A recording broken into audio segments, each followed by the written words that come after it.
Before we begin, I want to take a moment to honor the cultures behind the stories we are about to explore. The tales shared here come from many peoples, lands, and traditions. I do not change these stories to fit modern expectations or to align with today's social standards. Instead, I present them as they were told, sometimes beautiful, sometimes harsh, sometimes challenging. We are not here to judge the past, but to understand it, to listen, to learn, and to honor the ancestors who carried these stories forward. We also share stories from various religious traditions. These are presented in their historical and spiritual context, with respect for their beliefs that they represent. Every culture deserves respect, context, and acknowledgement, and this space is dedicated to doing exactly that.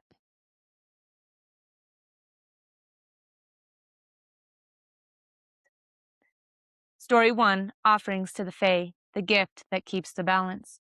There are places where the land is not entered without acknowledgement, where a field, a hill, or a lone tree holds a presence that is not owned but shared. In the old Irish tellings, it is understood that certain places belong not only to those who walk them in daylight, but also to those who dwell just beyond sight. The Dinashi, often called the Fae. These beings are not described as distant or imagined, but as part of the land itself, moving within it as natural as wind or water. Those who live near such a place learn early that respect is not spoken loudly, but shown through quiet acts, through the way one walks, the way one leaves space, the way one acknowledges what cannot be seen. Offerings are part of this understanding, not as payment or exchange, but as recognition. A small portion of milk set aside, a piece of bread left at the edge of a field, a gesture made without expectation. These are not grand acts, yet they carry meaning. They say, without words, that the land is not taken for granted, that what is unseen is not ignored. In the tellings, those who move without such awareness may find the land responding in subtle ways. A path once clear becomes uncertain, a gate left open is found closed, or a journey that should be simple grows longer than it should. These are not described as punishments, but as reminders that balance has been disturbed. The Fae are not governed by the same rulers as those who live in the visible world, yet they respond to the same principle. That respect maintains harmony, and disregard unsettles it. Those who remember to offer, to acknowledge, often speak of the opposite experience. Their paths remain open, their movements unhindered, their lives touched by a quiet steadiness that does not call attention to itself. It is not that they are favored, but that they are aligned. The offering does not command anything in return. It simply keeps the relationship between worlds intact. Over time, the act becomes less about the object given and more about the awareness carried. The offering is no longer a task, but a way of moving through the world with recognition. Those who practice it do not expect to see what receives it, nor do they seek proof that it has been taken. The gesture is complete in itself. It holds the understanding that not all presence must be visible to be real, and not all relationships require acknowledgement in the same form. The land remains as it always has, yet it is experienced differently, not as something to be used, but as something to be lived within. So the tradition continues, not through command, but through quiet continuation. A gift left where no one watches, a space respected without being claimed, a moment of awareness held without needing to be spoken. These are the ways in which the unseen is honored, and in that honoring, the balance between what is known and what is not remains unbroken. Story 2, Shinto Gratitude, the bow that keeps the world open. There are places in the world where the unseen is not distant, but woven into the fabric of daily life, where a stone, a tree, or a flowing stream is not merely part of nature, but a place where presence gathers. In the Japanese Shinto tradition, this presence is known as kami. Spirits are sacred essences that inhabit the world in forms both grand and subtle. They are not confined to temples or rituals alone, but are understood to exist throughout the landscape, within thresholds, forests, water, and wind. To live in such a world is to move with awareness that nothing is entirely empty, that every place holds its own kind of listening. Because of this, acts of gratitude are not reserved for rare occasions, but are part of how one remains aligned with the balance of things. A bow offered before entering a shrine, a quiet pause before crossing a bridge, a small offering placed with intention. These are not grand gestures, but steady acknowledgments that life moves within something larger than itself. In the tellings, this awareness is not framed as obligation, but as relationship. When respect is given, the world is understood to remain open, not in a physical sense alone, but in the way experiences unfold without resistance. A traveler who pauses at a torii gate, the entrance to a sacred space, does not do so out of fear but recognition. The bow is simple, yet it carries the understanding that one is entering a space where a presence is already established.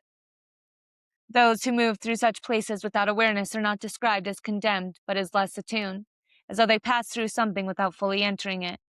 In contrast, those who acknowledge, even briefly, often speak of a sense of clarity, a feeling that movement itself becomes more harmonious. The act does not alter the world, it alters the relationship to it. Nothing changes in appearance, yet everything feels more connected, as though each step is received rather than taken. Over time, this practice extends beyond ritual into way of being. Gratitude becomes less about specific acts and more about orientation, how one stands in relation to what exists around them. The unseen is not sought, nor is it ignored. It is acknowledged as part of continuity, speaking, a moment of stillness before speaking, a pause before entering a space, a quiet appreciation for what sustains life without demand. These are the forms through which respect is carried forward. In this way, the boundary between the visible and invisible does not disappear, but softens into cooperation. The world remains structured, yet it is experiences shared. And so the bow, simple as it appears, becomes more than gesture. It becomes a reminder that life is not isolated movement, but participation within something already in motion, something that responds not to control, but to awareness. Story 3, the ancestor table, the place that remains set. There are homes where a table stands not for those who sit, but for those who are remembered. A place arranged with care, holding offerings that are not meant to be taken by the living. In the old Chinese traditions, it is understood that the ancestors do not vanish when their time in the world has passed, but remain connected through memory, through lineage, through the quiet continuity of family. The table, often set with food, incense, tea, and small tokens of daily life, is not an empty gesture. It is a space where presence is acknowledged, where what has come before is given its place within what continues. Those who tend such a table do so not from obligation alone, but from understanding that the life they carry is not entirely their own, but shaped by those who walked before them, whose choices, struggles, and endurance made the present possible. The offerings placed there are not consumed in the way food usually is, yet they are not wasted. They are given in a different sense, received not through physical need, but through recognition. The rising smoke of incense, the careful placement of bowls and cups, the quiet moment of stillness before the table. All of these form a language without words, a way of maintaining connection between what is seen and what is not. In the tellings, this relationship is not distant or symbolic alone. It is described as ongoing, as something that continues to influence the living in ways both subtle and steady. When respect is maintained, when the table is tended and the names are remembered, there is said to be a grounding that carries through the household.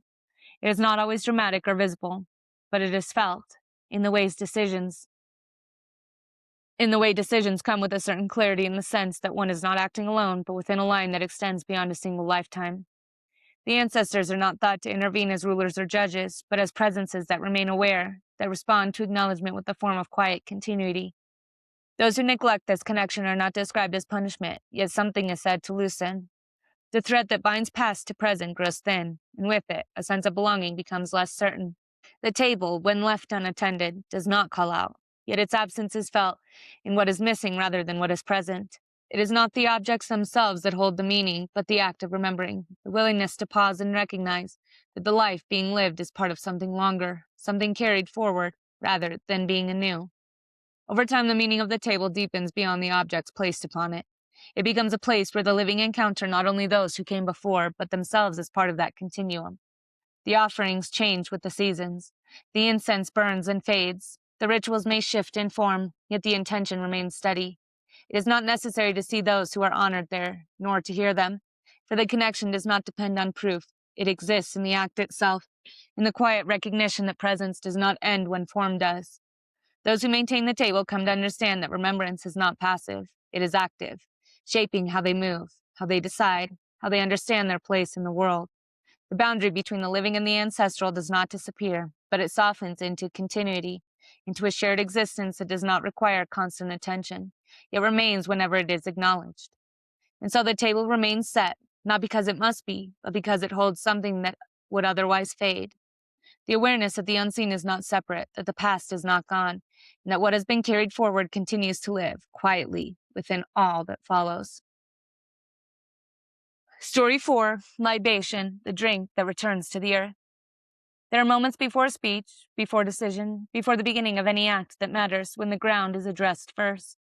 In the traditions of the Akan people, it is understood that the earth is not simply beneath the feet, but alive with memory, presence, and witness. Before gathering, before journeys, before words are spoken into importance, a libation is poured, water, palm wine, or another drink given not to those present, but to those who came before and to the spirits that remain within the land. The act is simple in appearance, a vessel lifted, a portion tipped slowly to the ground, the liquid sinking into the soil. Yet what is carried within is not small. Names may be spoken, or silence may be held, but the meaning remains the same. The offering is not for display. It is a return, a recognition that what is held by the living is not separate from what has already passed into the earth.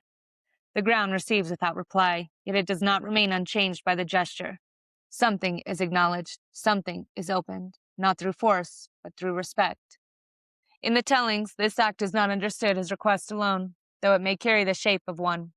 It is not a transaction in which something is given to receive something in return. Instead, it is alignment, a way of placing the self within the continuity that already exists. When libation is poured, it is said that the ancestors are not called from a distance, but recognized where they already are, within the land, within the memory of those who remain, within the unfolding of life itself. The words spoken during the act do not command. They name, they remember, they situate the present within the past. Those who stand in such moments often feel a shift that is difficult to describe, not as something added, but as something clarified. The space becomes steadier, the act that follows more grounded, as though the foundation beneath it has been acknowledged. Where this is forgotten, where the ground is not addressed and the past is not recognized, the movement that follows may feel unanchored, not in failure, but in absence, as though something essential was not included in the beginning. Over time, the act of libation becomes less about the moment itself and more about the way of being it reflects. It teaches that nothing begins in isolation, that every action rests upon what has already been laid down. The pouring of the drink is not the creation of connection, but the continuation of it. Those who practice it understand that the unseen is not distant, that it participates quietly in all that unfolds.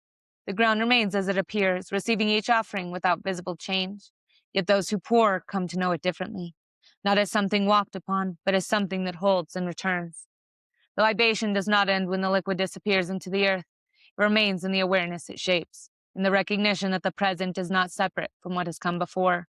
And so the act continues, not because it is required, but because it keeps something whole. A drink given back to the earth, a moment of stillness before movement, a quiet naming of what cannot be seen. These are the ways in which the connection is maintained, steady and unbroken, carried forward without needing to be proven.